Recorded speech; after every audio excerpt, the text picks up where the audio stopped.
you sleep? How is life treating you today? Guys, I need to stop singing in these videos. I feel like it just comes out, but it needs to stop. I should be singing like this. Yeah.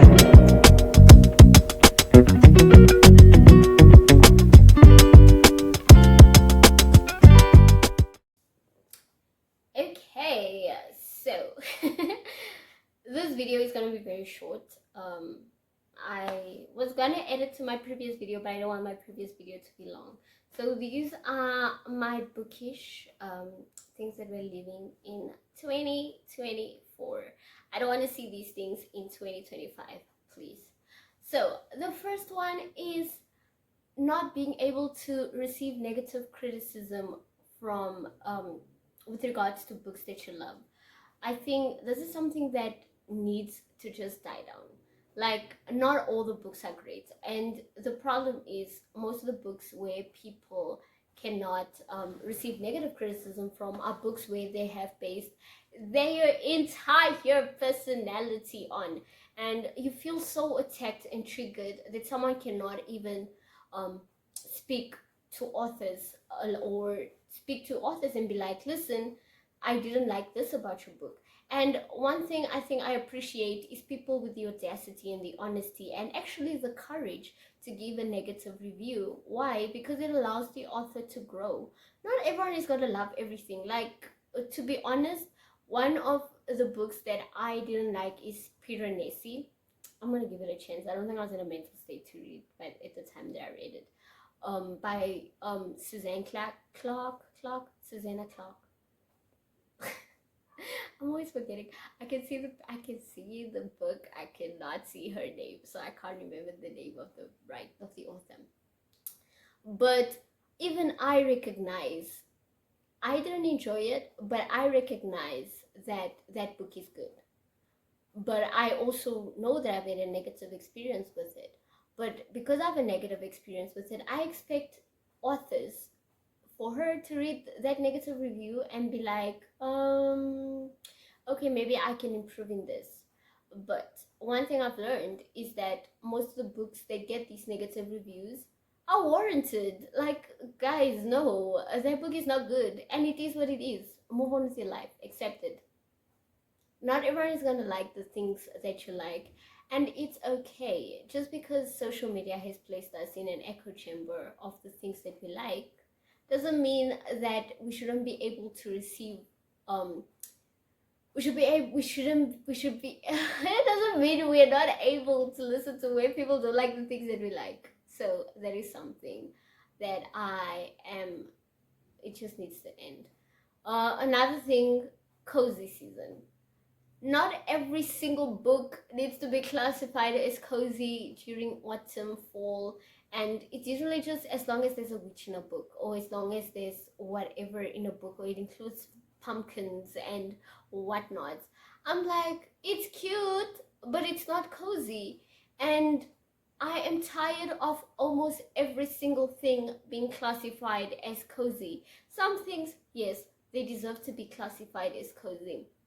But other than that, no, please move on with your life. AI in bookish spaces. I don't believe that AI deserves to be in the art space, in creative spaces.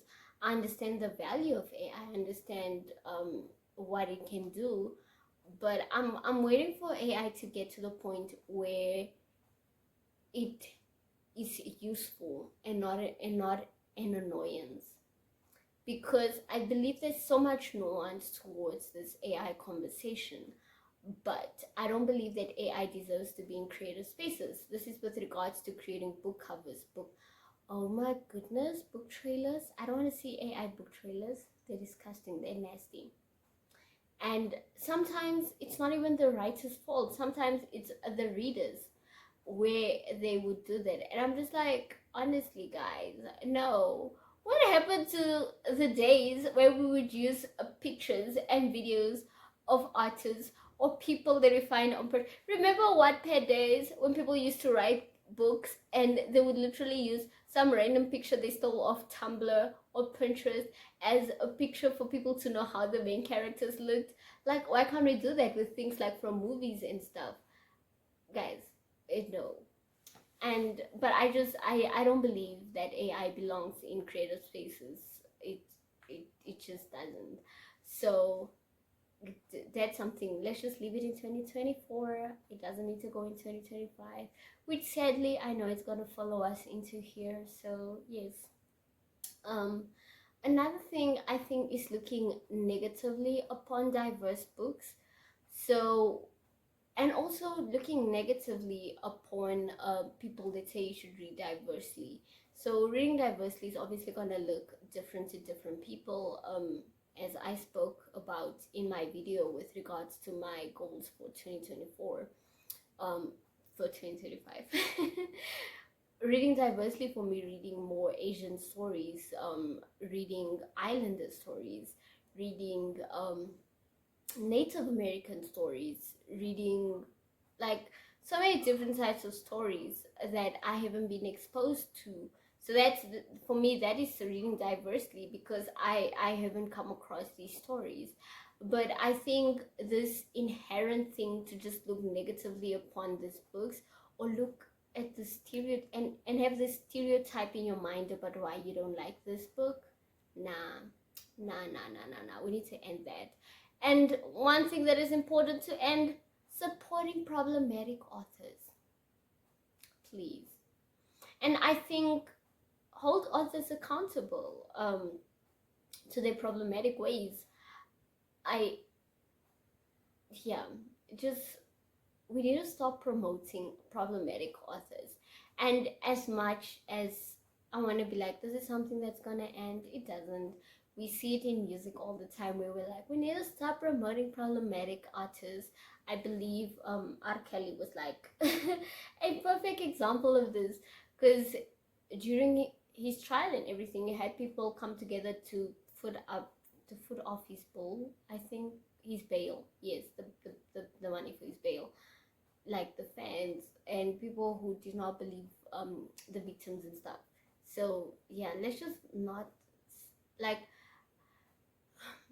when I say not supporting them if they continue to be problematic, I think also being at a place where we hold authors accountable, hold them accountable, and allow them to change.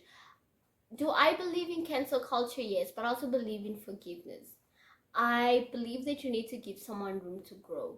And if after they've been informed, they do not make a conscious decision to change, then we cancel them. But if it's something they're honestly unaware of, which is also something that I've noticed with regards to like Western countries, is that you guys do not give room for different perspective from stories out from people, cultures outside the Western space. Because I have seen things where someone would say something, or something is defined a certain way, and where I'm from, like that is normal. As from my culture, that is not something that's offensive. But because you guys grew up with a Western space and you want to put a Western narrative on it, you try to put Western cultures where Western cultures shouldn't be. So I think that's something also that just needs to end. And the thing I think that needs to be left behind: stealing other people's cultures to benefit you and write stories on them. So we saw this with someone who was Asian fishing, and someone who wrote, I think, a Latina story claiming to be a Latina woman in that space. No, I don't want to see that. We don't need to do that. Just write. To be honest, and the argument that is always used is that no, the publishing industry favors like more diverse books, and that is not true. Like people of color already have to go through so much in the publishing industry to get their books published. And the fact that you're imitating these stories and filling it, and sometimes filling it with stereotypes, I think that's my big problem with it. Like, you do not have the culture within you, the blood. Because there's this beautiful artist, he's South African, so he grew up within the township of South Africa, and that influenced his music. And he's a white man, and obviously he's making like music that has a lot of like black sounds towards it, like African black sounds, not but yes. So with him, because he grew up within the townships, within the people, he understood the culture, he respects the culture, and it's not from a place of stealing. But in most of these cases, it's just people who think they can benefit from telling the story of other people. And also, literary agents and publishers need to stop signing these people just because you don't want to sign someone of color. And I'm going to say that very loudly, that there is not a lot of people of color books out there. And that's the reality of it. Praise God for self-publishing. But it is not like, if you look at the sign of authors that are signed, of books that are being published, especially by the big four company, it does not reflect this illusion that people have, that people of color are always getting published, so we need to imitate them. That just needs to end. But yes, that is, and the last one, authors behaving badly. That, like, just stop behaving badly, whether it's asking women for risque pictures to promote your books, whether it's review bombing, whether it's doing this, that. And authors behaving badly is also imitating people from other cultures so that you can benefit from their cultures without knowing a thing about it. So yes, those are all the things we're leaving behind in 2024. 2025 is going to be a good year for the bookish space. I don't know how TikTok is going to look for the Americans. I'm so sorry for you guys. So hopefully book talk does not go away for you guys. But I am going to enjoy book talk because I discovered a lot of like authors, a lot of new books, and a lot of new stories from there. So in as much as like TikTok has its negative and book talk has its negative spaces, such as sexualizing things that should not be sexualized, just saying, I also appreciate it in the fact that it brings forward stories that would in other words have been told. So yeah, that is all from me.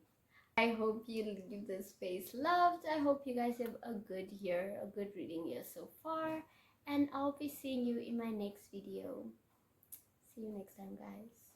Bye. Yeah.